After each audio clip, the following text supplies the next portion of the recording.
हाँ तो बच्चों, आपने अभी देखा लीनियर पेयर ऑफ इक्वेशंस के इस लास्ट वीडियोस में कि यहाँ पर प्रमुख रूप से हमें वर्ड प्रॉब्लम लेके चलना है। वर्ड प्रॉब्लम क्या होती है? जिसमें हम प्रॉब्लम्स को शब्दों में बताते हैं। अपनी समस्याओं को बता दिए कि भाई ऐसी समस्याएं हैं, इनको आप linear pair of equation two variables बना लीजिए, सॉल्व कर दीजिए। मेन उद्देश्य इसका यही होता है। तो यहाँ से हम क्या करते हैं कि फर्स्ट ऑफ ऑल हम जो बेसिक चीज़ों को क्लियर किए हैं उन्हीं बेसिक चीज़ों का एप्लीकेशन करते हैं। क्वेश्चन को बार बार पढ़ने की कोशिश करते हैं। क्वेश्चन 2 से 3 बार में क्लियर हो जाए कि what is given and what is required. प्रश्न में क्या दिया गया है, किस वेरिएबल को कहाँ इंक्रीज कर रहा है, कहाँ डिक्रीज कर रहा है। क्योंकि 2 वेरिएबल हैं तो 2 इक्वेशन बनने हैं। दोनों इक्वेशन बन गए तो समझ जाइए आपने 50% क्वेश्चन सॉल्व कर लिया।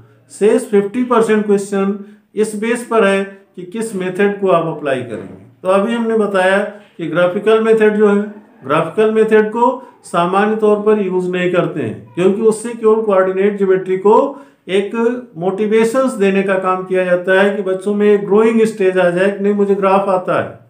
तो ग्राफ आता है तो ग्राफ के द्वारा हम इक्वेशन भी सॉल्व कर सकते हैं। आगे चल करके 10+2 में उसका विशेष लाभ मिलता है। तो यहाँ पर बच्चों को केवल ग्राफ सिखाया जाता है। ग्राफ के माध्यम से कम समय में क्वेश्चंस नहीं दिए जाते। कहने का मतलब कि एग्जामिनेशंस में ग्राफ मेथड बिल्कुल नहीं अप्लाई किया जाता। में भी ग्राफ अगर दे दिया गया है तो उसके माध्यम से आपको सॉल्यूशंस की ओर पूछेगा कि इसका इंटरसेक्शन पॉइंट बताइए, कहाँ इंटरसेक्शन पॉइंट है। तो इन सिचुएशंस को ध्यान में रखते हुए वर्ड प्रॉब्लम को 2 से 3 बार पढ़ना है। वर्ड प्रॉब्लम के द्वारा हमारी इक्वेशंस प्रिपेयर हो जाती है। तो इक्वेशन प्रिपरेशन के बाद फिर हम सॉल्विंग प्रोसेस में एलिमिनेशन, सब्स्टिट्यूशन किसी भी मेथड का यूज करते हैं। कॉमनली यही 2 होते हैं। और नेक्स्ट जो होता है क्रॉस मल्टीप्लिकेशन, वो हम अपने अनुसार यूज कर सकते हैं। कहने का मतलब क्वेश्चन का सलूशन आप किसी भी मेथड से दो, यू आर इंडिपेंडेंट हियर। लेकिन पहले फर्स्ट स्टेप जरूरी है कि क्वेश्चन बनाने आना चाहिए। भाई कॉमन सी बात है, भोजन तो सर्व करना कोई भी कर सकता है, लेकिन जो भोजन बना करके सर्व कर दे वो उसकी भूमिका महत्वपूर्ण होती है। तो यहाँ पर आपको बनाना भी है इक्वेशन और सॉल्व भी करना है। अभी इससे पहले आप क्या सीखे कि इक्वेशन दिया गया है उसको सॉल्व कर दिए, किसी एक प्रोसेस द्वारा सॉल्व कर दिए। यहाँ पर हम मेन अब प्रॉब्लम पर आते हैं।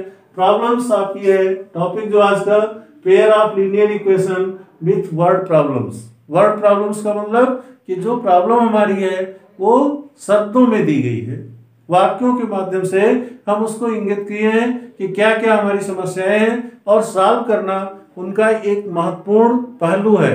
लेकिन उससे भी पहले जरूरी क्या है कि कैसे इक्वेशन बनाया जाए। इक्वेशन बनाने के लिए ये आपको प्रैक्टिस करना होता है। प्रॉब्लम देखते हैं, जैसे स्टूडेंट्स वेयर स्टैंडिंग इन रोज। मतलब ये प्रॉब्लम क्या है? कुछ विद्यार्थी हैं किसी स्कूल के, स्टैंडिंग इन रोज मतलब पंक्तियों में खड़े हैं। For a mass drill, mass drill का मतलब कुछ एक्सरसाइज करने के लिए या किसी फंक्शन की तैयारी वगैरह कर रहे हैं, तो उसमें उनको एक क्रमबद्ध ढंग से खड़ा किया गया। फिर क्या कर रहे हैं, if one student is extra in a row, यदि एक रो में जितनी रो बनाई गई है, मोर देन 1 2 3 कुछ भी रो बनाई गई, एक स्टूडेंट्स एक्स्ट्रा कर दिया जाए तो क्या होता है, there would be 2 rows less, तो 2 लाइनें कम हो जाती हैं। If one student is less in a row, अगर रो में प्रत्येक रो जितनी बनी है उसमें एक स्टूडेंट्स को कम कर दिया जाए तो देयर वुड बी, वुड की स्पेलिंग यहाँ पर प्रमुख रूप से देखना जरूरी है, WOULD है। तो देयर वुड बी 3 रोज मोर, तो वहां से क्या होती है, 3 लाइनें, 3 पंक्तियां बढ़ जाती हैं। Find the number of students. यहाँ पर प्रॉब्लम बहुत ही अच्छे ढंग से करने की कोशिश की गई है और नंबर ऑफ स्टूडेंट्स ही कर रहा है। इस नाते बच्चे थोड़ा सा यहाँ पर वो सरप्राइज में आ जाते हैं कि हम किसको माने, वेरिएबल नंबर ऑफ स्टूडेंट्स को माने, नंबर ऑफ रोज को माने, कैसे उसमें इंक्रीज या डिक्रीज होगा। ये सिचुएशन उनको थोड़ा सा उलझन में डाल देती है। तो यहाँ आपको उलझने की कतई जरूरत नहीं है। 2 ही फैक्टर आपसे अप्रोच कर रहे हैं, एक स्टूडेंट्स और दूसरा number of rose. Increasing decreasing तो होती रहती है। तो फर्स्ट ऑफ ऑल एक बार फिर कोशिश करते हैं प्रॉब्लम को अच्छी तरह से समझने के लिए। Students were standing in rows, बच्चे कैसे थे, पंक्तियों में खड़े थे। फॉर ए मास ड्रिल, कोई एक्सरसाइज करने के लिए। If one student is extra in a row, यदि एक पंक्ति में एक बच्चे को एक्स्ट्रा कर दिया जाता है, मतलब जितनी भी नंबर ऑफ पंक्तियां हैं, नंबर ऑफ रोज हैं, वो हमें नहीं मालूम है, लेकिन यहाँ पर नंबर ऑफ रोज में अगर प्रत्येक नंबर ऑफ रोज में एक स्टूडेंट एक्स्ट्रा कर दिया गया, there would be 2 rows less, तो 2 पंक्तियां जो होनी चाहिए, जो हमने एसेस किया था मास ड्रिल के लिए, उसमें 2 पंक्तियां कम हो जाती हैं। If one student is less in a row, अगर एक पंक्ति में एक स्टूडेंट को लेस कर दिया जाए तो देयर वुड बी 3 रोज मोर, तो उसमें 3 पंक्तियां और बढ़ जाती हैं। मींस जो असेसमेंट हमने किया था उसमें 3 पंक्तियां बढ़ गई। Find the number of students, अब तो आपको प्रॉब्लम सॉल्व हो गई होगी कि यहाँ पर नंबर ऑफ रोज और नंबर ऑफ स्टूडेंट्स के बीच में एक कॉम्बिनेशन किया गया। अब वो कॉम्बिनेशन किस तरह का है कि कभी कह रहा है कि नंबर ऑफ रोज इंक्रीज कर रही हैं और कभी कह रहा है नंबर ऑफ स्टूडेंट्स इंक्रीज कर रहे हैं।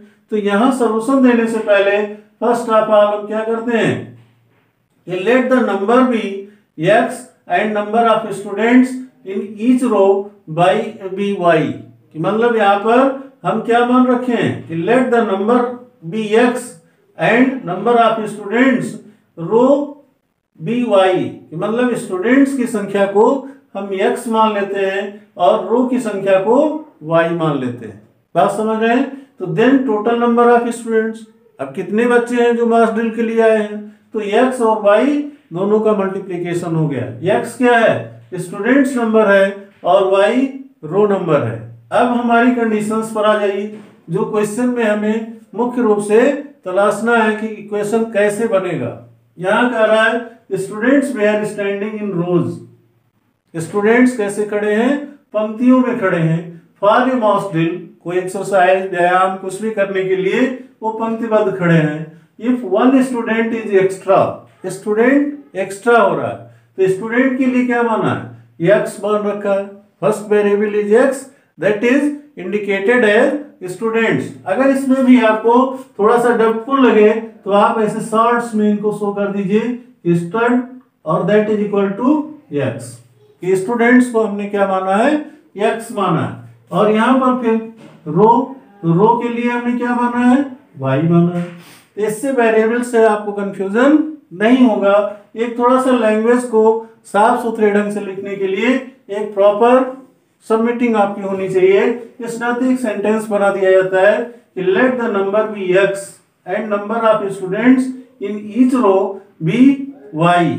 यहाँ से नंबर ऑफ एक्स क्या लिया गया है, स्टूडेंट्स लिया गया है, और नंबर ऑफ रो वाई लिया गया। ऐसी कंडीशंस में then total number of students क्या होंगे, एक्स वाई, मतलब कि number of students multiplied by number of rows. तो ऐसी कंडीशंस में ये वैल्यू एक्स वाई हो गई। अब पहली कंडीशन हमारी यहां से स्टार्ट हो रही कि one student is extra in a row, रो को आपने क्या माना है, वाई, उसमें एक स्टूडेंट्स अगर एक्स्ट्रा होता है तो आप यहां देखो नाउ करके हमने कहा total number of students x into y, x y हो गए। अब इसमें वाई में एक्स्ट्रा 1 की बात कर रहा है, क्योंकि ये सीधे आपका क्वेश्चन कर रहा है if one student is extra. Students को आपने क्या माना है कि if one student is extra, मतलब कि यहां से आपने स्टूडेंट्स को जो माना है वो एक्चुअली क्या है, स्टूडेंट्स को वाई माने हैं और रोज को क्या माने हैं, एक्स माने हैं। यहां पर let the number be x and number of students in each row be y. तो यहां से प्रत्येक रो में कितने बच्चे हैं, वाई बच्चे हैं। और ऐसी कंडीशंस में let the number be x, x किसके लिए माने हैं, तो एक्स जाहिर सी बात है रो के लिए आप माने। Then total number of students is equal to X Y. ऐसी कंडीशंस में एक्स वाई की वैल्यू किस पर डिपेंड कर रही है, कह रहा है if one student is extra in a row, row में एक स्टूडेंट्स एक्स्ट्रा हो रहा है। थोड़ा सा आप इसमें कंफ्यूज नहीं होइए, जब मुझे इतना बार बार चेंज करना पड़ रहा है तो इनको प्रमुख रूप से आप क्लियर ही कर लीजिए कि रो कौन है, और स्टूडेंट्स कौन है? स्टूडेंट्स आपके एक्स हैं और रो वाई है। देखिए लैंग्वेज में इतनी ज्यादा उलटफेर हो रही है, तो ऐसी कंडीशंस में आपका किसमें इंक्रीज हो रहा है? y+1। y+1 मतलब कि इसमें कह रहा है if one student in extra in a row, एक स्टूडेंट रो में बढ़ रहा है, तो रो मीन्स y आपने माना, उसमें एक स्टूडेंट्स मैंने बढ़ा दिया, y+1 कर दिए। फिर क्या कह रहा है? There would be 2 rows less, तो 2 लाइनें क्या होती हैं? लेस हो जाती हैं, तो यहां से x-2 हो गया। अब यहां से आपकी बात ये आ रही है कि x में 2 कम हो रहे हैं और y में 1 बढ़ रहा है। अब आप देखिए जरा इसकी कंडीशंस, क्या ये आपको क्लियर है कि let the number be x, तो नंबर बी x किसके लिए यूज किया जा रहा है? कि let the number be students की बात की जाए, या फिर हम यहाँ पर रो की बात करें, तो यहाँ पर number of students in each row be y, तो रो की बात यहाँ वाई की गई है। इसका मतलब let the number be x किसके लिए है? स्टूडेंट्स के लिए है। तो स्टूडेंट्स की बात यहाँ पर ये क्लियर कर रहा है कि one student is extra in a row, एक स्टूडेंट रो में एक्स्ट्रा हो रहा है, तो y+1 हो रहा है। और यहां से क्या हो रही है? नंबर ऑफ रोज क्या हो रही है? 2 लेस हो जा रही है, तो x-2 इंटू y+1 आपस में मल्टीप्लाई कर देंगे, तो x का मल्टीप्लाई y से होगा xy, x मल्टीप्लाइड बाई 1, तो दैट इज x1 जाए x हो जाएगा, -2 मल्टीप्लाइड बाई y, तो -2y हुआ, और फिर -2 का मल्टीप्लीकेशन +1 से होगा, तो -2 आ जाएगा। अब इसके बाद हम क्या करते हैं? लेफ्ट हैंड हमारा xy है, right hand xy plus x -2y -2 है, xy को xy से कैंसिल कर देते हैं, क्योंकि आपस में ट्रांसफर करें या इक्वल वैल्यूज को बोथ साइड से कैंसिल कर दें। तो ऐसी कंडीशंस में x -2y = 2 राइट किया जा सकता है, -2 को राइट हैंड में भेज दें। बात समझ रहे हैं? तो ऐसी कंडीशन में पहला इक्वेशन हमारा बन जाएगा x -2y = 2, that is the first equation. Again दूसरी कंडीशन स्टार्ट होती है कि if one student is less in a row, एक बच्चा रो में कम हो जाता है, तो one student is less in the row, अगर एक पंक्ति में एक बच्चे को कम कर दिया जाए, एक पंक्ति नहीं जितनी नंबर ऑफ पंक्तियां हो उसमें प्रत्येक में एक बच्चे को कम कर दिया जाए, देयर वुड बी 3 रोज मोर, तो पंक्तियों की संख्या कितनी हो जा रही? 3 अधिक हो रही है। Find the number of students, तो सेकंड कंडीशन क्या आ रही है? Total number of student xy constant है, यहां पर आपको क्या कर रहे हैं? पंक्तियां 3 बढ़ जा रही हैं, तो ऐसी कंडीशंस में x+3 और ये y-1 y एज ए रो के तौर पर बता रहा है। तो यहां से एक स्टूडेंट्स को इंक्रीज और डिक्रीज करने की बात आ रही है, तो x+3 का मल्टीप्लीकेशन y-1 से हुआ, और x और y आपस में मल्टीप्लाइड होके xy, x फिर -1 से मल्टीप्लाइड हुआ तो -x, और y फिर इसके बाद क्या हुआ? 3 का मल्टीप्लीकेशन -3 से करते हैं, तो इसकी वैल्यू -3 हो जाएगी, और यहां से फिर xy को xy से कैंसिल कर देते हैं, तो हमारे पास बचेगा क्या? 3y - x = 3। ये सेकंड इक्वेशन हो गया।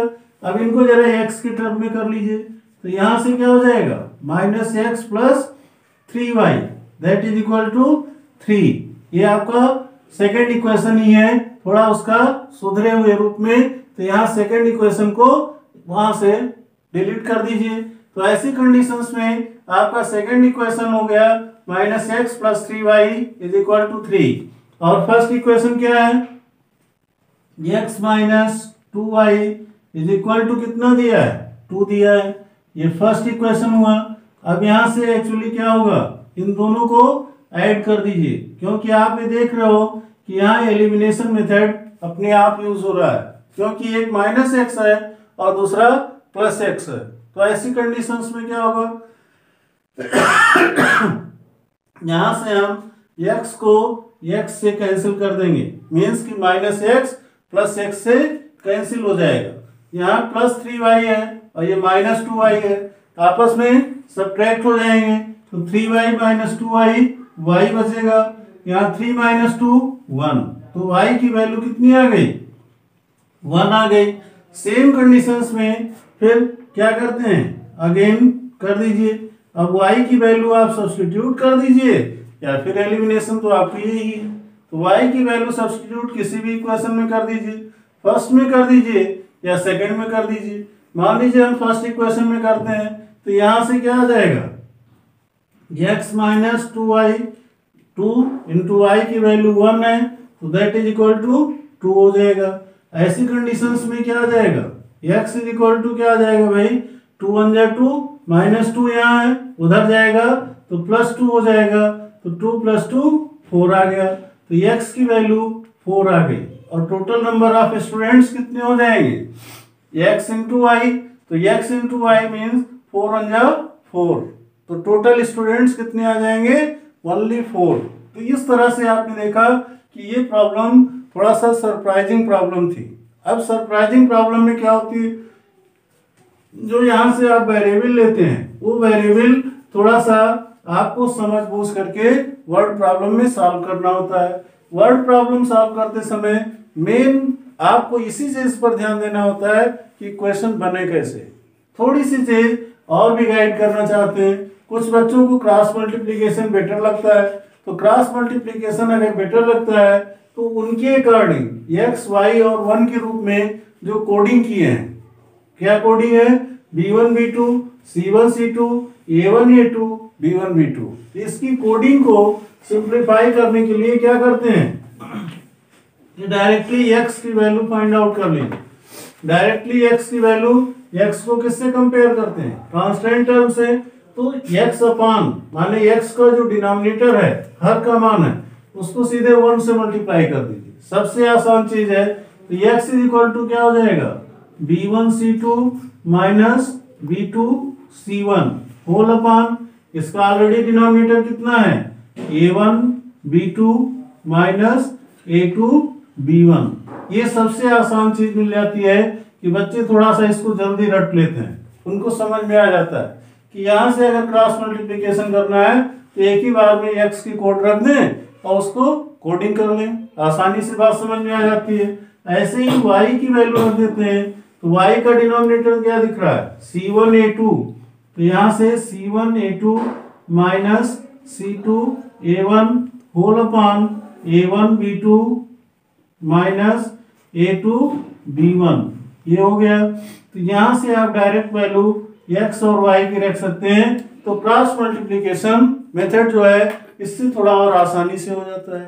तो हमने इसी नाते अभी लास्ट वीडियोस में क्रॉस मल्टीप्लिकेशन बता रहे थे, क्योंकि वो वीडियो बहुत बड़ा हो रहा था तो बच्चे उबन फील करते हैं, सफोकेशन फील करते हैं। इस नाते हमने कहा ठीक है ये पोर्शन लास्ट में बता देते हैं, तो जो बच्चे वर्ड प्रॉब्लम देखेंगे, वर्ड प्रॉब्लम सॉल्व करेंगे, उनका और मोटिवेशन बढ़ेगा, तो फिर हम उनके और प्रॉब्लम्स को लेकर के कोशिश करेंगे कि उनको और अच्छी चीज बताई जाए।